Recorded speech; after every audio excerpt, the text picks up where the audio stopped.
All right, so we are getting away from, well, at least on this lesson anyway, we're getting away from polygons. Because what was the title of this chapter? It was just area. So we're still doing area, but we're not going to do, we're not using polygons this time. Guess what we're going to use? It's right there. Circles, okay? You know what circles are, right? You think you know what segments are, right? Line segment. But this is a different type of segment. We're going to use a line segment, but this is a little different. So sector and segment are basically... Come on, everybody settle now.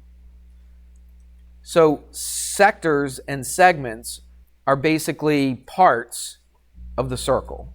All right? So we're going to talk about that in a second. So again, we are dealing with area. This whole chapter is about area.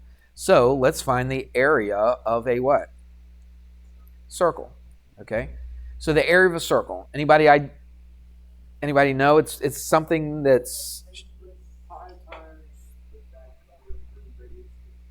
pi times the diameter and radius 2. Pi r. 2 pi r? That's the circumference. You've been saying it, like one person would say one part and part of that was right. Somebody would say something else, part of that was right. Put it all together. Now, we're not going to use diameter. We are going to use radius, and we are going to use pi. Pi what? Radius squared. Okay? Pi r squared. You've heard that before, haven't you? Yeah, a equals pi r squared. What is pi, by the way? Yeah, approximately 3.14, because it keeps on going forever and ever. It's an irrational number. I'm not going to talk about that. I think we talked about it when we dealt with circumference of a circle. All right? So that is, actually they asked you for 2 of them, so I'm going to put them both down. I mean, we're basically dealing with area, but it's very easy to get confused, the circumference and the area, because some of you guys did already. When I asked you what the area of a circle was, some of you guys said 2 pi r. Some of you guys are saying diameter. But circumference is 2 pi r. You see the difference? I mean, look, that's got a 2, that's got a 2. It's got a pi, and it's got an r. So it kind of looks the same, doesn't it? But it's completely different. All right, this thing, you're squaring the radius. This, you're not squaring anything. You're just multiplying by 2. And that's a lot different. All right, so that's the circumference. What is the circumference? It's the distance what? Around that whole circle. Okay, or you could write it, how else? What's 2r? What if I had twice the radius? What is that? What's twice the radius? If I had it's the diameter, right? So you could write this as pi times diameter. Okay? So these are 2 formulas that you could use for circumference. This is one that you can use for area. We're going to concentrate on the area, but the circumference we'll use as well from time to time. So here's example 1, super easy. It says find the circumference and the area of a circle whose diameter, okay, so you have a circle, and the diameter, you can put capital D or little d, it doesn't make any difference, is 10 meters. All right, so you want to find the area of that circle, and you also want to find the circumference of that circle. So let's do it. So what's the formula? Let's write down the formula for area. We just learned it. What is it? Pi r squared. So let's put it in. So it's pi. Let's just put pi right now, okay? And times the radius squared. So they tell you the diameter though, don't they? So are you going to put a 10 right here and square the 10? No. What are you going to do? You got to find the radius. So if the diameter is 10, what's the radius going to be? It's going to be half of it, which is 5. Okay? So it's going to be pi what? Times 5 squared. That's very important. Make sure you read the problem. Sometimes they will give you the radius. Sometimes they'll give you the diameter. So you just make sure that you only put the radius in for the area formula. Okay? And 5 squared is 25. So you could write 25 pi. A lot of times, a lot of books, a lot of teachers, whatever situation, they'll let you keep it like that and you can circle it. All right? I'm okay with that. Now, sometimes though, in the question, they might say, round to the nearest tenth or round to the nearest hundredth. If they ask you to do that, is that an acceptable answer? If they ask you to round it to the nearest tenth? No. All right, so this would be an exact answer. Remember we did this with, did we do this in here with square roots? Did we do square roots? Yeah, we talked about square roots a little bit. So that'd be an exact answer. But what would be a rounded answer? Like round to the nearest, we'll say tenth.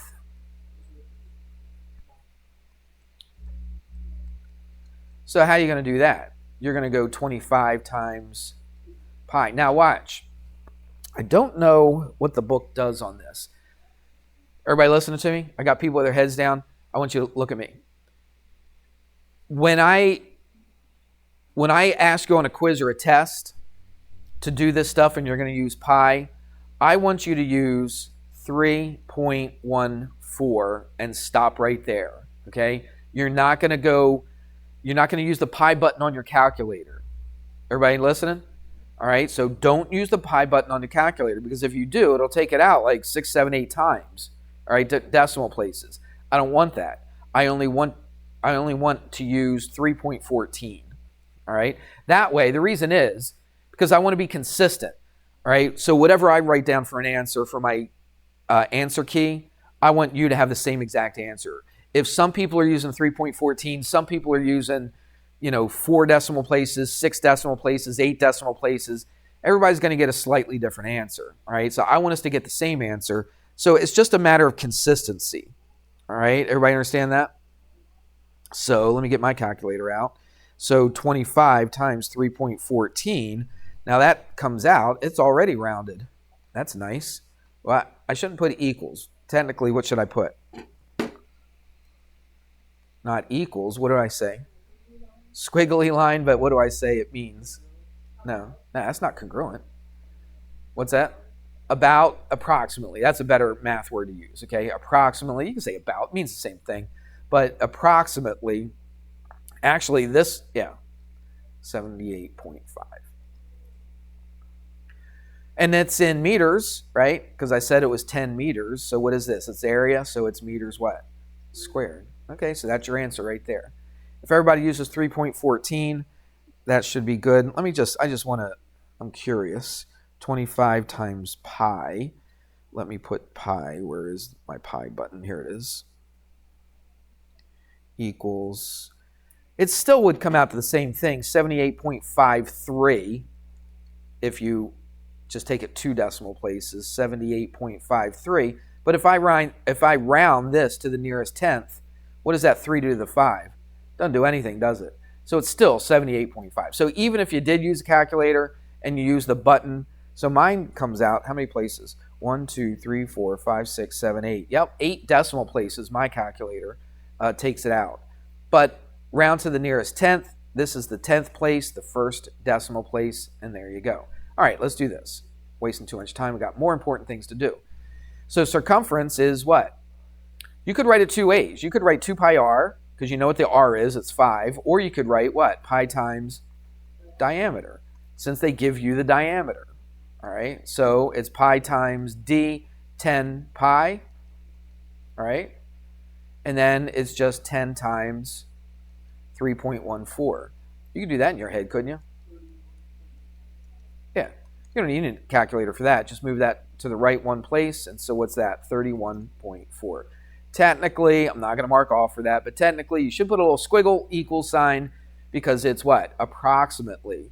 Like, well, Mr. Henrik, 3.14 times 10 is exactly 31.4. Why can't you just put an equal sign? But the problem is that's not exactly 3.14. Does that make sense? Or I should say pi is not exactly 3.14. So that's why we put approximately, still in meters. Do I put meters squared here? Because it's circumference. It's just a distance. It's not an area. Okay, it's just the circumference, and so you just write it in meters. Okay, enough of that.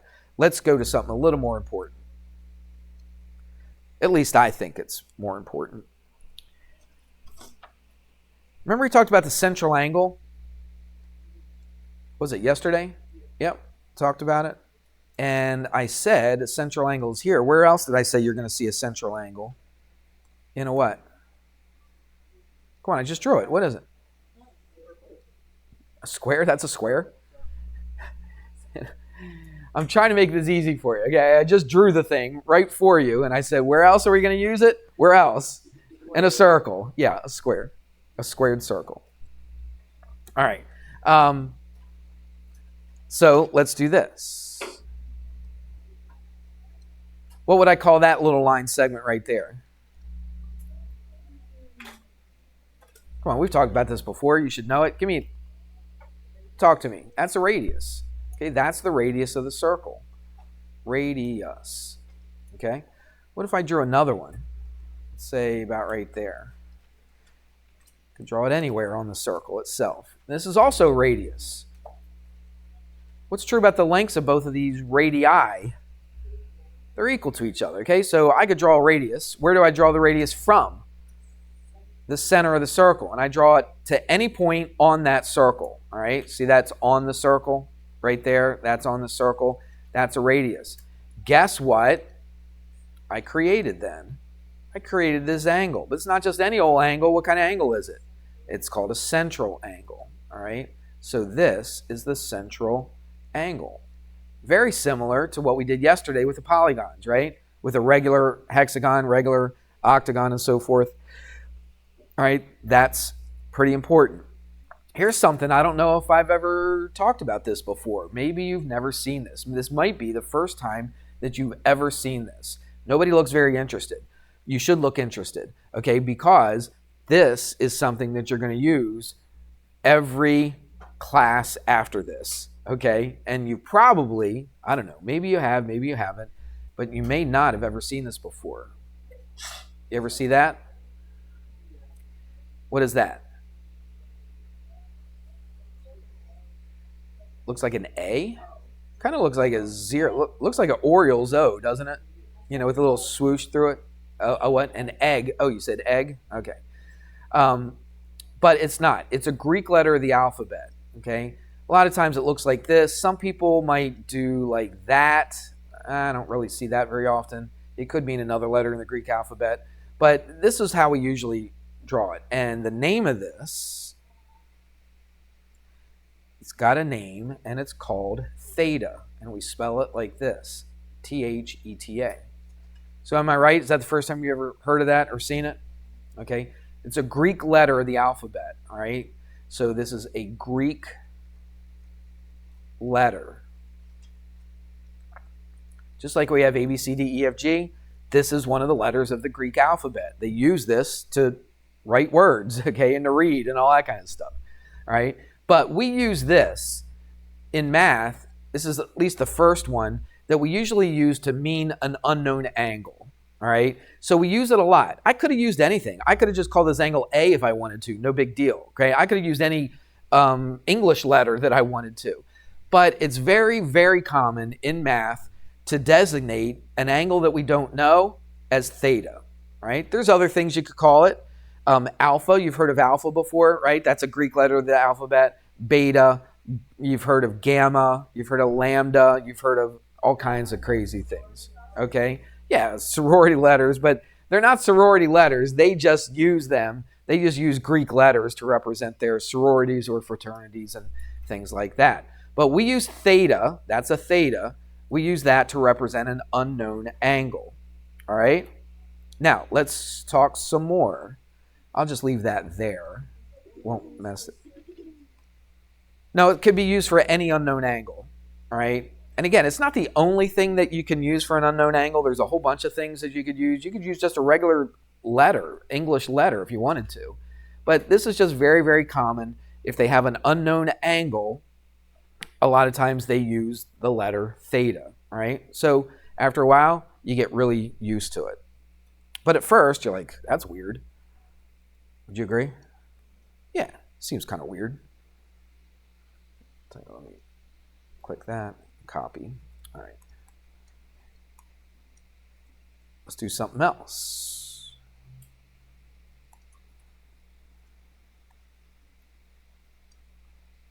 All right, so I got these two radius, or radii, right? Radii is the plural of radius. And what if I did this? We had 3 words at the top of the lesson. What was the first one? Circles. What was the second one? Sector. That's what we're going to do right now. So if I shaded in, all right, I'm not going to hit every little spot, but you can get the idea. Okay, if I shaded in that whole, it's kind of like a piece of a pie, isn't it? Right? There's your pie, there's your pizza, whatever it is. And if you took a piece of it, this, guess what, is a sector. So if I talk about the sector of a circle, we're talking about a chunk of the circle, all right? It doesn't necessarily have to start right there at the center, but the ones that we're going to be doing, yeah, they're all sectors. It starts from here, okay? Yeah, that's all I want to talk about as far as that is concerned. So now let's just draw another one. Might as well. I was going to put it in here, but it would be kind of messy. Everybody got that? So that would be a sector. What about all this stuff? What if I shaded in all this? Whoops. I can't go beyond the circle. Kind of messed up a little bit here. There we go. All right. And this one can't go in there. There we go. So all that yellow, all that part right there, that's also considered a sector as well. Everybody understand that? Okay. That's also a sector.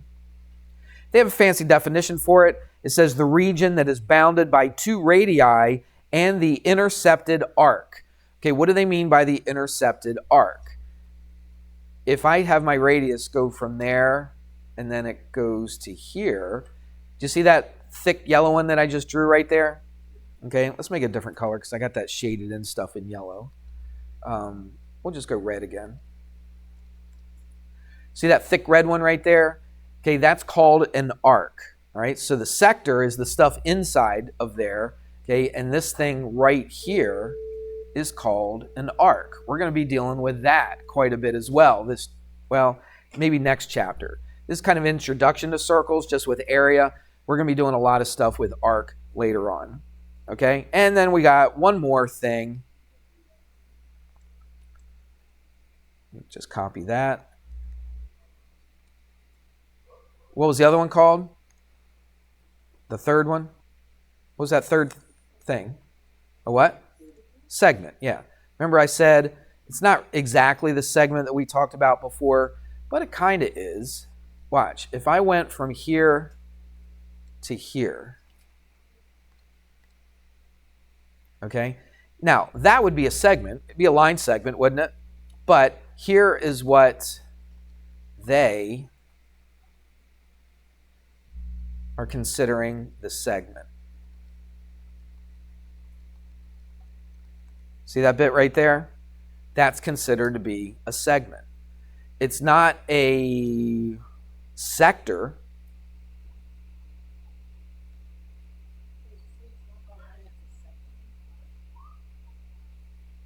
I didn't write this definition down, but I did say it. Let me read that definition to a sector again. Not this, but the other one. This right here. See all the red stuff that's shaded? Let me read it again. It says it's the region bounded by 2 radii and the arc. So there's my 2 radius right there, my 2 radii. Everybody see that? Those 2 white lines right there. And there's the arc. What is the sector? It's all the stuff in here. So it must start from the center. Is this considered to be a sector? No, because it's not bounded by a radius, is it? All right, it's just a segment. All right, that's or it's the region bounded by a segment and the arc. So the arc is the rounded part. What's the segment? This part right here. So the yellow stuff inside of there, all right, is called a segment. All right, so it's good to make sure that we know what those words mean. Now, let's do a little bit with this. So we know what those words mean now, so let's do a little bit of stuff with it, okay? So let's get the center first.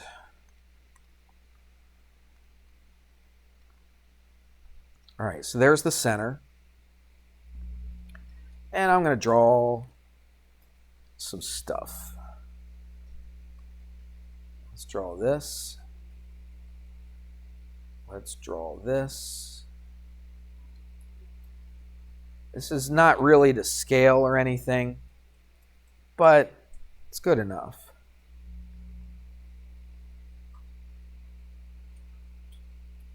All right.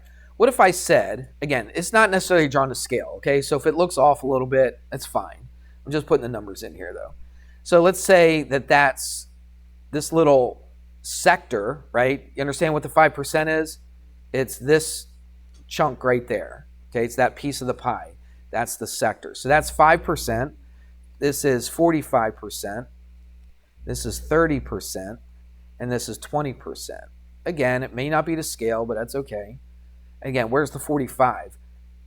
It's just all this stuff. Everybody see that? Okay. Why did I put degrees? I said percent. Put degrees. All right, there we go. Make it look like that. All right. I'm used to putting degrees with circles, so I guess that's why. The question says, determine the central angle for each sector. For each sector, determine the central angle. Where's the central angle? That would be that one right there. So I want to find out how many degrees is that little red angle. A lot of people looking down. It looks like you're doing something. You're not just sleeping, but you need to look up here because you won't know what's going on. If this is 5% of the whole entire circle, what's this angle? We'll call it theta, all right? That's a missing angle. So let's call this theta. How would I find 5% of that circle? Finding the angle. I want to find out how many degrees is it. How many degrees is that little skinny red angle? So the total is 360. Right. The total degrees from there to there is 360. That is correct. So you divide that By 20? Where's 20? Listen to my words. This is 5% of the entire circle. So it's 5%. What's of mean in multiplication? Or I gave it away in math. 5% of. What does of mean? Multiply. I'll put a times. I don't normally put times, but we're going to do that. Okay, 5% of the whole entire circle. How many degrees is the whole entire circle? 360 degrees. So what math am I going to do? I don't want to use the percent button on the calculator. How do I change 5% into a decimal?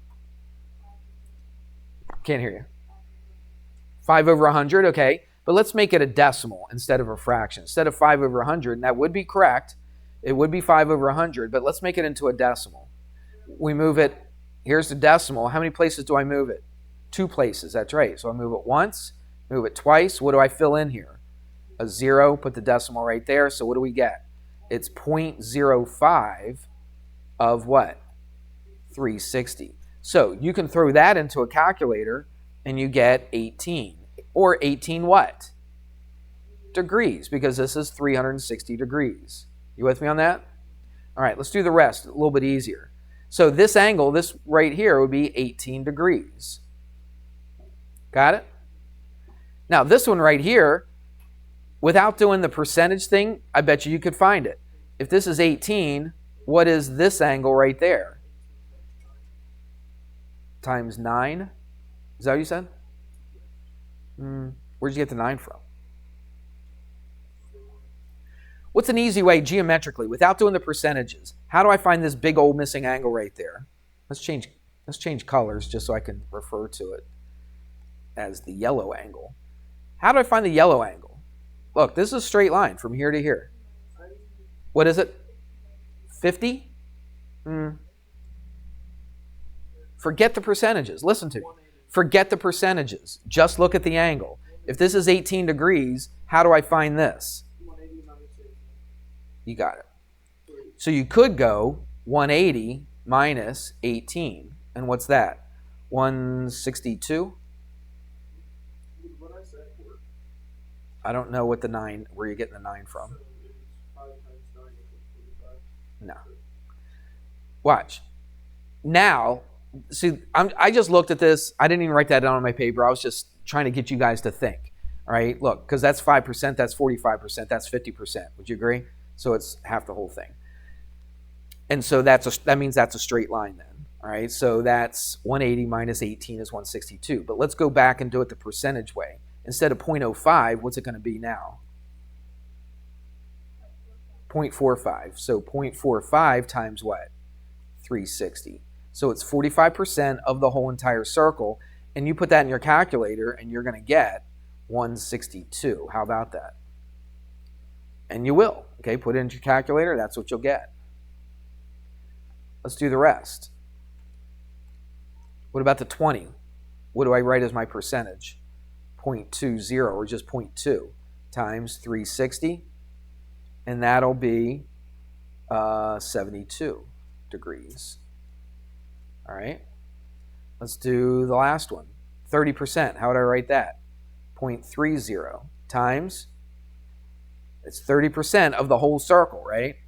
So times 360, and then you get 108 for that. And if I added all these up, I should get what? 360. If I added all these percentages up, I should get what? If I added all the percentages up, 100, right? Because 45 and 5 is 50, 20 and 30 is 50, that's 100%, all right? But what about my angles, though? Okay, my angles should add up to 360, and they do if you put them in a calculator. All right, that's not exactly what we're really doing today. Here's what we're really doing, and I only got like 7 minutes left.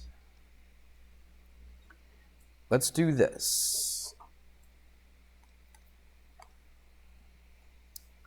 Well, let's put the center on here again. Always like to have that.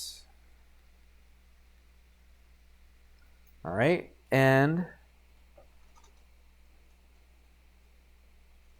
oh, you know what I should have done? I should have done this before I went to that.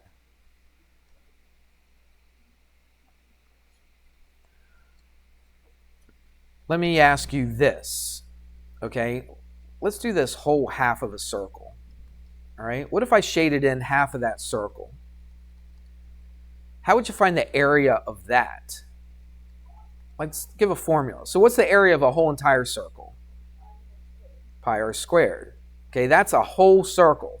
But this part right here, how much did I shade in? Half of it. So what am I going to do here? Okay, it's half the circle, but how many degrees is half a circle? It's 180. So from here to here, do you see that? I should do that in a different color, just a little thicker. You see that angle right there? That's 180 degrees. So watch this. Would you agree that 180 divided by 360 is a half? Yeah. So that's how you find the area of a sector. Area of a sector. Okay? So it's how many degrees is your central angle divided by 360, and then you can go pi r squared. So let's say you wanted to find the area of this angle right there, that 30 degree. It's not 30 degrees, I'm sorry. It's 30%, which is how many degrees?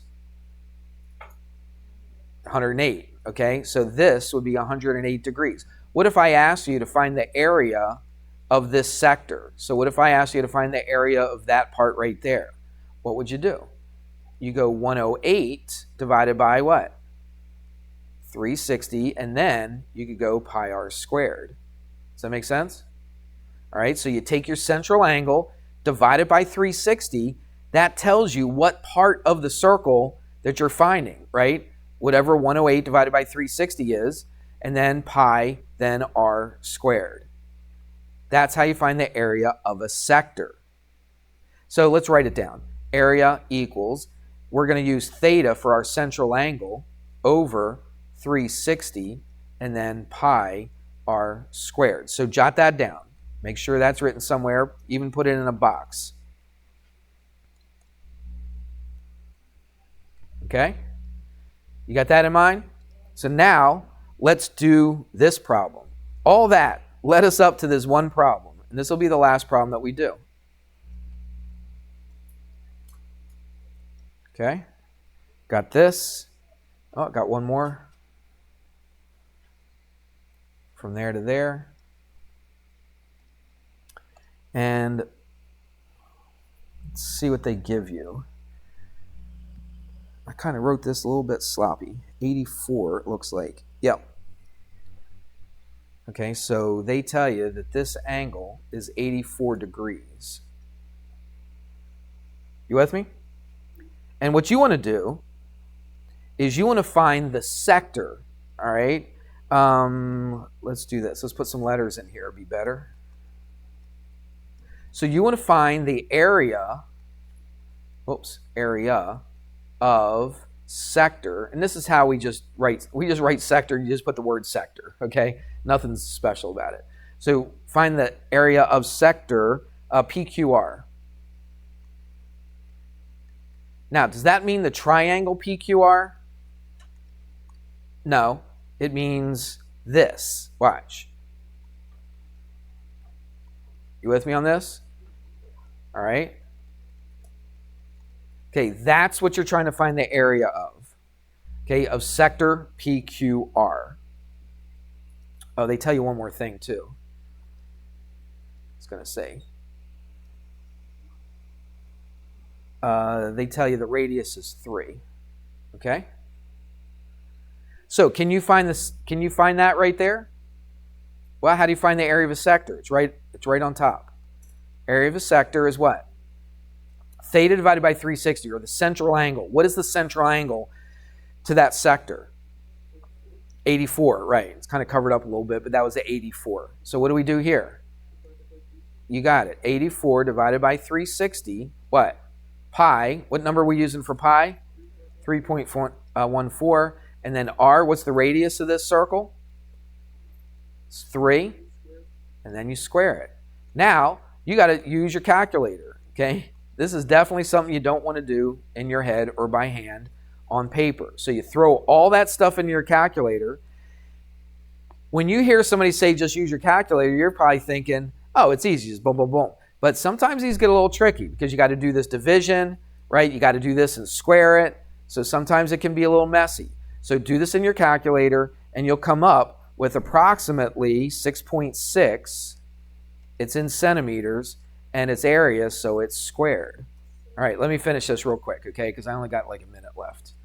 So now what you're going to have to do is this. Everybody look. Everybody watching? Okay. Man, I wish I had 5 more minutes. But now what I want to do is find the area of just the yellow. What is that? That's the segment of it. Well, wait a minute. We don't have a formula for segment, do we? So how in the world do I find the area of the segment? Well, we found the area of the sector, didn't we? Do you agree? That's all the blue. How do you think I could find the area of the yellow stuff? You got it. That's good. The area of the sector plus the area of the triangle. I'm sorry. Nope. The area of the sector is equal to the area of the triangle plus the area of the segment. Okay? So how do I find the area of the segment then? Take the area of the sector, right? The area of the sector, and do what to it? Subtract the area of the triangle. Okay? So what do we have to do? We already found the area of the sector at 6.6. What do we have to do now?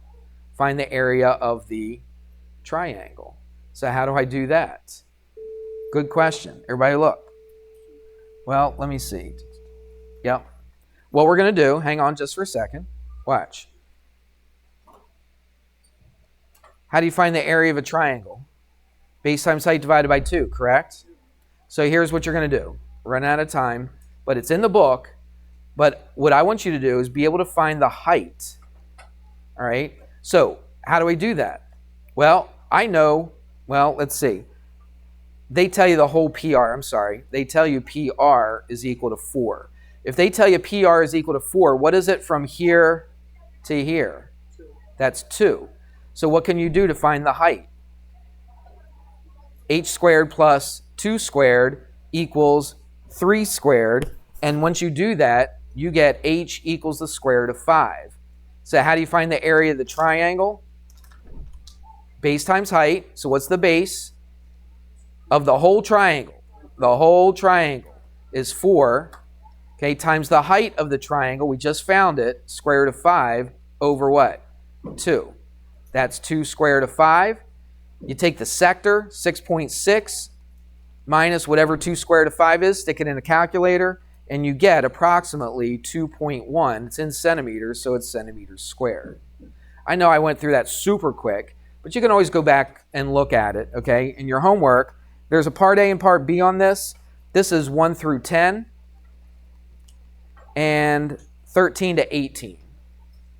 All right, so we're going to call this 4-6. It's 4-6, right? 4-6A. 7 or 7-6, sorry. Why did I put 4? 7-6. 7-6A. All right, 1 through 10, 13 to 18, and that is it.